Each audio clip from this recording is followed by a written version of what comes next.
insafsız. Biri uşağın dalınca gedib, 5-ci sinifdə qızı zoruyub. Necə deyim, o kişi deyil.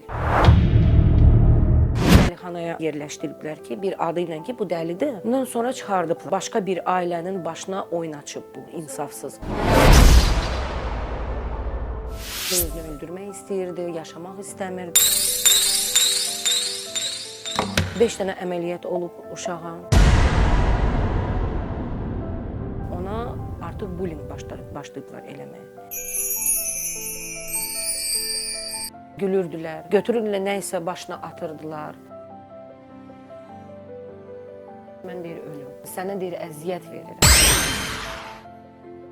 İstəmərəm ki, kiminsə övladı, mənim övladım yaşadığını görsün. Çox ağrı keçdik biz, ağrılardan keçdik, çox çətinlikdən keçdik.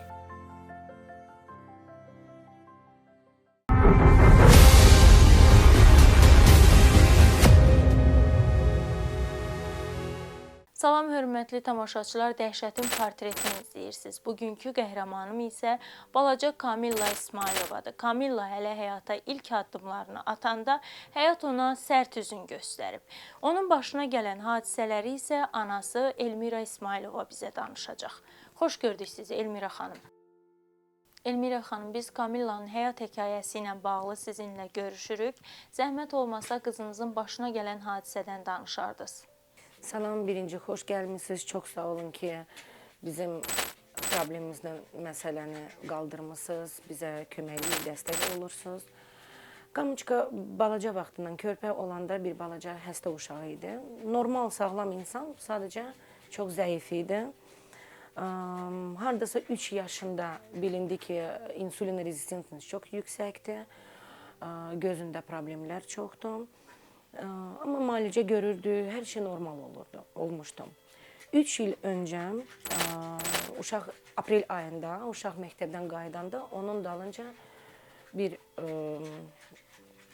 necə deyim, o kişi deyil, mən belə sayıram.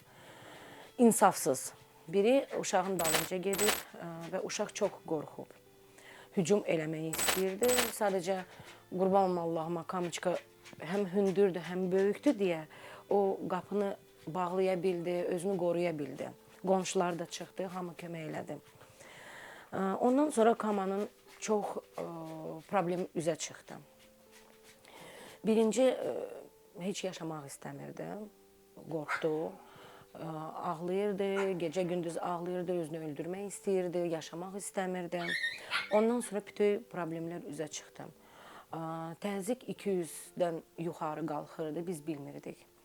Pastayla burundan qan axma. 3 dəfə biz həkimin yanına müraciət eləmişik, yandırmışdılar. Axırıncı dəfə deyiblər ki, qəti olmaz, insult vuracaq və yerində qalar uşaq. Sonra qadın xəstəlikləri çıxıb üzə. İnsulin artıq çox qalxmışdı və biz yaşamırdıq. Biz bütün gün həkimlərdə, xəstəxanalarda olmuşduq. Bu qeyd etdiyiniz xəstəliklərin hamısı ona zoraki hücum olandan sonra baş verdi. Belə hadisə baş verəndən sonra Kama çox pis olub. Elmira xanım, bəs ana kimi bu xəbəri eşidəndə sizə necə təsir elədi? Hansı hissləri keçirdiniz? Mən işdə olmuşdum, günorta vaxtı olmuşdu bu. Hardasa saat 12-1 arası. Qonşular mənə zəng vurub ki, əsəbləşmə, eləmə, qorxma, belə bir hadisə olub. Yerində 102-yə müraciət eləmişəm, sağ olsunlar. 20 dəqiqənin içində onu tapıblar. O burada Kasparda yaşayır. Onu tapıblar. Mən işdən qaydanda uşaqla biz getmişik 18 bölməyə. Orada ərizə yazmışdıq, ərizə orada var. Yəni ki, sonra onu dəlixanaya yerləşdiriblər ki, bir adı ilə ki, bu dəlidir, türmədə onun işi yoxdur. Ondan sonra çıxardıblar və başqa bir ailənin başına oyun açıb bu insafsız. Uşağı 5-ci sinifdə qızı zoruyub, təəssüflər ki.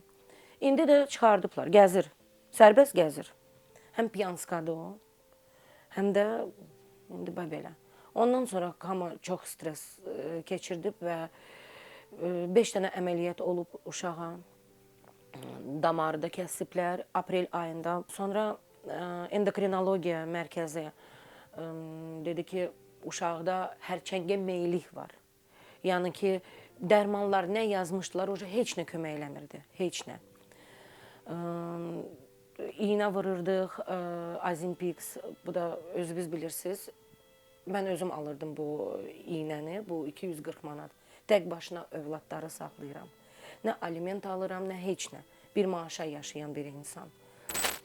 Həkimlər bir qərara gəlib ki, bu heç nə kömək eləməyəcək. Onun mədəsini indi bu əməliyyatlar eləyirlər, təcil bunu eləməliyik. Və UZI-dan keçəndə Kamanın öd kisəsi dəhşət vəziyyətdə idi, daşlarla dolu idi. O müalicəlik deyildi. Öd kisəsini çıxardıblar, mədəsini kəsiblər. İndi uşaq pastayanla dərmanlardadır. Dünənləri müəllimə zəng vurmuşdu ki, Elmirə xanım, Kama gəlib ingilis dilinə, amma mən deyir onu təcili evə buraxdım. Qanaxma yenə təzyiq qalxdı, hiss eləmir. 200-200-dən yuxarı təzyiq qalxır. 15 yaşında uşaq. İndi hal-hazırda böyük bir problem yaşanır, qadın xəstəliyi var. Polikistozdur və axırıncı dəfə biz UZI-dən keçəndə həkim dedi ki, sol yumurtası atsloyka verib. Yəni, pastanla kontroldə olmalıdır, bu bir də əməliyyata girməlidir. Mənim elə imkanım yoxdur. Bir neçə dəfə mən müraciət eləmişdim. Sağ olsun bizim xalqımız, sağ olsun köməklik dəstək olmuşdular bizə. Həqiqətən, vallahi Quran haqqı, Allah canları sağ eləsin. Sadəcə hal-hazırda çoxdan heç yerə mən müraciət eləməmişdim. Darta-darta özüm aparıram bu uşağı. İndi də görürəm ki, imkanım yoxdur. Düzdür, indi deyəcəklər ki, əli ayağı var, işləyir. İşləyirəm, işdən nə maaş alıram, elə yarısı gedir kreditə. Doğrusu mən kredit götürmüşdüm ki, onu əməliyyat eləyim. Sığorta qarşılamır bu əməliyyatı. Mədə keçirtmə əməliyyatı sığortalamır. Özüm hər şey eləyirəm. İndi qurban olum, bəlkə kiminsə rəhmi gələr övladıma. Allah bütün balaların can sağlığı versin, heç kim xəstələnməsin, heç kimdən asılı olmasın. Baş verən bu hadisədən sonra uşaqların məktəbdə Kamillaya qarşı hərəkətlərində bir ikrah hissi hiss elədinizmi? Ümumiyyətlə cəmiyyətin baxışları, fikirləri dəyişdimi? Yox, hadisəni uşaqlar bilmədi. Yəni ki, uşaqlara bildirməyib, yəni məktəb bilib. Məktəb bilib, çağırmışdı, ərizə də yazmışdım ki, yəni ki, uşağa toxunmayıb. Bəli. Şükür ki, uşağa amma hücum olub. Hücum olub. Amma uşaqlar Kamila, yəni ki, köklüyündən ona artıq bullying başlayıblar eləməyə. Sentyabr ayında uşaq məktəbə gedib və bir aydan çox uşaq məktəbə girməyib. Mənim də həbərim olmamışdı. Mən də səhər-səhər çıxıb gedirəm işə. Mən biləndə müraciət elədim, mən özüm, öz qərarımla. Bəs dərsə niyə girmirmiş Elmira xanım, deyirsiniz? Bullying eləmişdilər, gülürdülər, götürürdülər, nəysə başına atırdılar ki, o kökdür, o gömbuldur. Heç kim başa düşmək istəmir ki, İraq-ıra hamı onun vəziyyətində ola bilər. Straxovka heç kimdə yoxdur. Mən də uşağı çıxartdım, başqa məktəbə qoydum. İndi rahatdır uşaq, şükür. Məktəbə gedir, gəlir. Sadəcə onun xəstəliyi ilə bağlı. Dostlarınızın, yaxınlarınızın, qohumlarınızın bu hadisəyə reaksiyası necə oldu? Bizdə qohum da yoxdur. Yarısı Rusiyada yaşayır. Bunların heç dünyadan həbəri yoxdur. Qalan toka mənim ailəm. Mənim ailəm mənə çox dəstək olub. Atam, anam, böyük bir dəstək anamdan almışam. İndiyənə kimi alıram. Allah onun canı sağ eləsin. Başqa heç kimimiz yoxdur. Ona görə yenə də deyirəm, bizə dəstək olan bizim xalqımızdır. Həqiqətən Facebookdan çox mənə dəstək olublar. Bizim evimizə dəfələrcə jurnalistlər gəlmişdi. Bu hadisədən sonra qızınızın ən çox qorxduğu nədir və sizi ana kimi narahat edən nədir? Ən çox, yəni həmin adam da azadlıqdadır. O çox qapalıdır. Özündə saxlayır. Bölüşmək xoşlamır. Utanır, çəkinir, qorxur.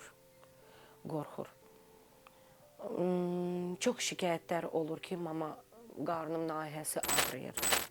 Ona görə istəyirəm öz övladıma hər şey eləyim. Eləyim, sağaldım onu. Normal bir 15 yaşındakı uşaq kimi hiss eləsin özünü. Həyatdan zövq alsın. Vallahi Quran haqqı çox çətin məsələ. Kamillanın həyatında hadisədən sonra fiziki və psixi olaraq nələr dəyişdi? Psixiki o özünü öldürmək istirdi. Yaşamaq istəmirdi. Bir-iki dəfə biz даже məktəbdə görüblər, məni çağırıblar, izahat yazmışdım, özünü kəsmişdi. Deyir, mən yaşamaq istəmirəm. Onsuz da deyir, mən görürəm ki, mən xəstəyəm, ağrılar elədir ki, mən dərman içirəm, amma kömək eləmir mənə. Lütfü mən deyir, ölüm. Mən sənə deyir, əziyyət verirəm. Belə bir şey biz yaşamışıq. Oxşar hadisəni yaşayan valideynlərə, xüsusilə də analara nə demək istəyərdiniz? Mən istəyərdim ki, birinci hamı sağlam olsun. Heç kim, Allah heç bir valideyni övladla sınmasın. Həqiqətən çox ağır bir məsələdir. İstəmərəm ki, kiminsə övladı mənim övladım yaşadığını görsün. Çox ağrı keçdik biz, ağrılardan keçdik, çox çətinlikdən keçdik. Qurban olma Allahıma, tək ki bu arxada qalsın. Ona görə mən indi istəyirəm ki, tam sağaldım onu.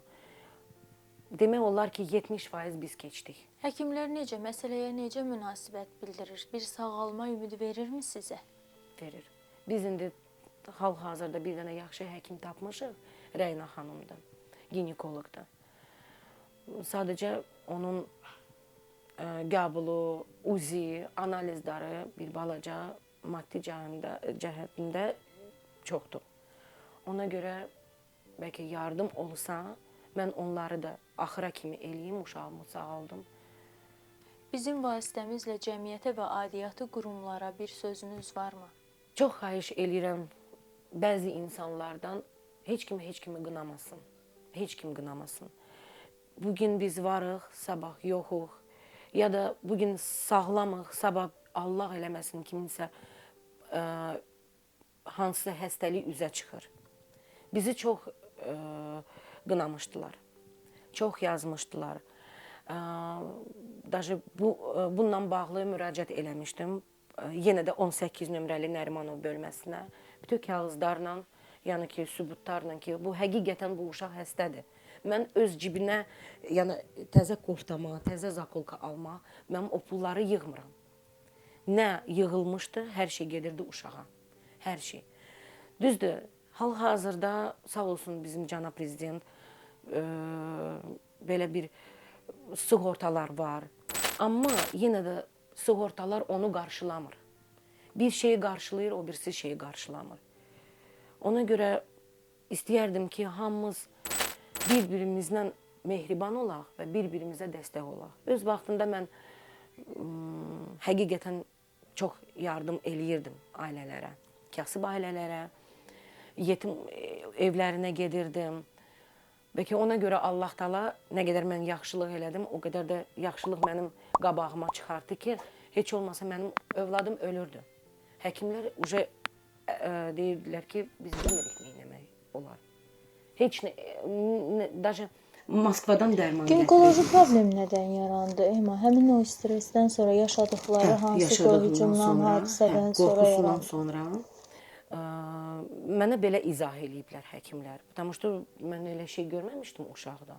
Olmamışdı da, yəni. Bir ara 6 ay qanaxma ilə bu uşaq evdə yatırdı. Nə məktəbə, nə heç yerə gedə bilmirdi. Əməli başlı qanaxma idi. Elə bu qanaxmalarla onu yerləşdirmişdilər 6 nömrəli doğum evinə, institut var orada. Orada yatırdı, bir həftə orada yatırdı uşaq. Hal-hazırda qanaxmalar yoxdur, vəbşə heç nə yoxdur. Amma kistalar o qədərdir ki, əməliyyat olmalıdır. Bilinib nə problemlər, qadın problemləri var və deyiblər ki, bu uşaq əməliyyatdan keçməlidir. Sadəcə bütün əməliyyatları eləmişəm. Damar kəsiblər uşaqda, universal hospitalda. Sonra mədəni götürüblər, öt kisəni götürüblər, 2 gözdən əməliyyat olub. Amma bu əməliyyatı mən hələ eləyə bilmirəm ona. İnşallah ki siz ümid işığınızı kəsmədiyiniz kimi bizi izləyənlər də sizə yardımcı olarlar, övladınızın bu problemini aradan qaldırarsınız. Siz sağ olun. Kamillə, maman qeyd elədi ki, bir çox ağır əməliyyatlar falan keçirmisən. İndi özünü necə hiss eləyirsən? Dərslərin necə gedir? Uşaqlarla münasibətin necədir?